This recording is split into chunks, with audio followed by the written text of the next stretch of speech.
अस्सलामुअलैकुम दोस्तों आईसीसी ने वर्ल्ड कप 2019 के लिए 10 खतरनाक बैट्समैनों की फहरिस्त जारी कर दी है, जिनमें पाकिस्तान के बाबर आजम ने वर्ल्ड कप के 10 खतरनाक तरीन बैट्समैनों में जगह बना ली है।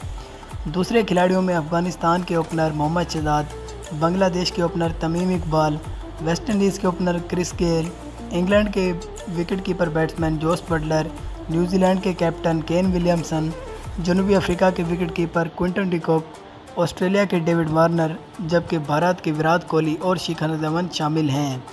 दूसरी जानिब श्रीलंका का कोई भी बल्लेबाज इस फहरिस्त में जगह नहीं बना पाया।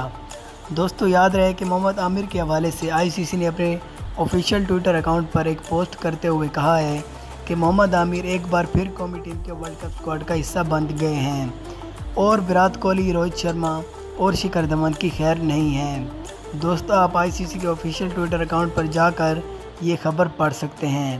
तो दोस्तों उम्मीद है कि हमारी ये वीडियो आपको पसंद आई होगी। अगर पसंद आई हो तो ऐसी मज़ीद अच्छी वीडियोज़ के लिए हमारे इस चैनल को ज़रूर सब्सक्राइब करें। अल्लाह हाफ़िज़।